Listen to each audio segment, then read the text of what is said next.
Hello YouTube world. Just want to show you guys a quick video on how to count cards and how to take down the count of the house. No, I have not been to a casino in many years. This is one of my hobbies that I do at the house. Just to pass the time by, just to give me something to do. But it's very possible to beat the house, the casino, over the long haul if you know what you're doing and you have the bet that you have the money to do so as well. And you vary your bets accordingly. And you don't overbet because we're only playing with a roughly 1 to 3% advantage when you go to the casino and count cards. It's a very small advantage, but it adds up over the long haul. A lot of people do it part-time. They have jobs and they do it part-time. Some people do it full-time. In order to be able to count cards full-time, you're going to need a substantial large bankroll, because it requires lots of traveling, lots of hotel rooms, sometimes even flying. So once you burn out your local casinos, it's going to require you to drive hours to other casinos. That's part of the reason why I don't do it today.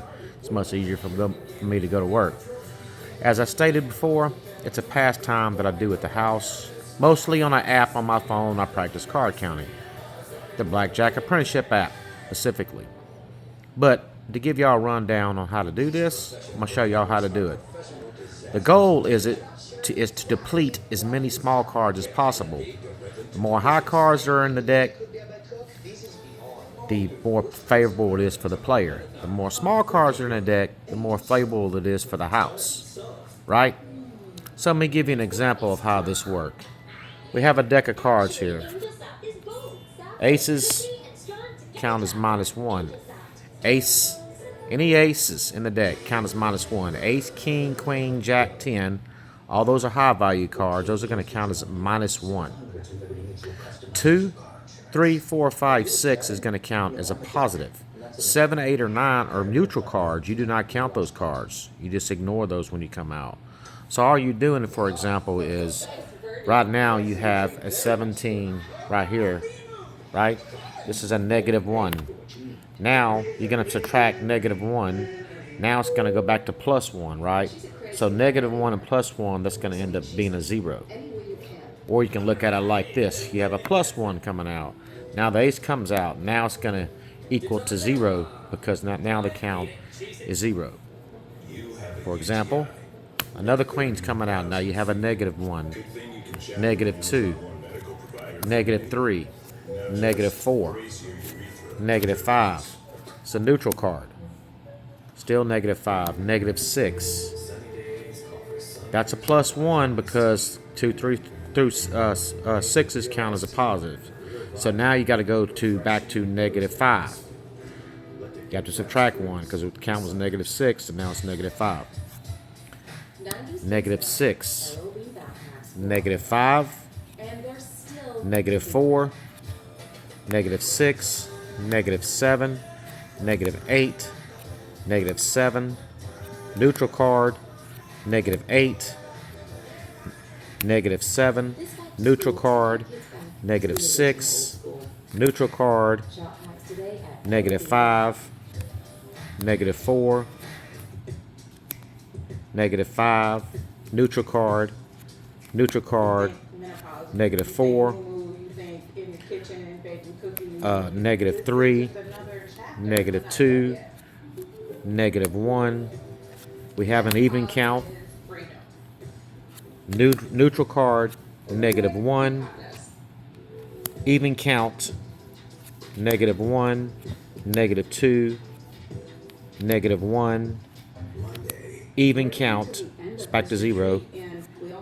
Neutral count, you don't count these right here. +1 counts back to 0. We don't count that, that's neutral. We don't count that, that's neutral. -1, -2, -1, 0, +1 counts back to 0, +1 counts back to 0. Neutral, you don't count that. Neutral, you don't count that. So we should have ended with 0, and that's exactly what we did. So that's how you count cards. I do this a lot, like I said, in my spare time. Just when I'm bored around the house. When I'm not working, it's actually one of my hobbies I like to do. But doesn't mean you're going to win the hand just because This because it counts in your favor doesn't mean you're going to win the hand every time. It just means that you have a relatively 1%, 3% advantage. You can definitely have losing streaks while counting cards. So, let's say you had a true 1, right? You're going to roughly have somewhere around 1% advantage, and it goes up from there the higher the count gets, right? So you're going to bet the minimum when it's at 0, right? And when the count goes higher, you're going to increase your bet as the count increases. True 1, you're going to go up a little bit. True 2, you'll go up even more. True 3, up a little bit more. True 4, up a little bit more. True 5, up a little bit more. You slowly increase your bets. Doesn't mean you're going to win every time. That's why it's important that you have to have a bankroll. You don't want to overbet your advantage because you definitely can lose in the short run. So, casinos don't have to let you play. If you play, they will. If they catch you counting cards, they will ask you to leave. That's why it's important to have a large bankroll to make it work, because lots of traveling is involved, lots of hotel rooms, all that stuff. But it's just a little hobby of mine. If any of you guys are interested in learn how to do this, it's easy to do. Take down the house and make a little side hustle out of it if you wanted to, or do like I do. Just don't even play at all. Just play for fun. Give you something to do around the house. But it's actually fun. I enjoy doing it. At one time, I used to be a dealer. I actually was a dealer for a long, long time, about 15 years. From 98 to about 2013, I was a dealer for a long time. But it's actually fun. Even playing basic strategy, guys, you can actually lower the house advantage. If you're not counting cards at all, if you're just playing basic strategy, you can actually lower the house advantage down to less than 1%. Simple hands that people don't know how to play, like if you have a 0, a lot of people don't like to hit 12s against 2s or 12s against 3s, which you have to hit a 12 against a 2 and 3 when you have a neutral count of 0. It's not until your true count gets up to about 3 or 4s when you're going to stand on the 12 versus the dealer 2 or 3, when there's more 10s left in the deck than small cards. Also, soft 18s. That's another misplayed hand. Players tend to stand on soft 18s against a 9 or 10. You always hit an 18, soft 18 against a dealer's 9 or 10. Every single time you're going to hit that against a 9 or 10. That's going to lower the house advantage down when you're doing that. Soft 17s against 7, you hit it every time. Always double your 11s, guys, every single time. 10s, you're going to double on 10 every time except for a dealer ace.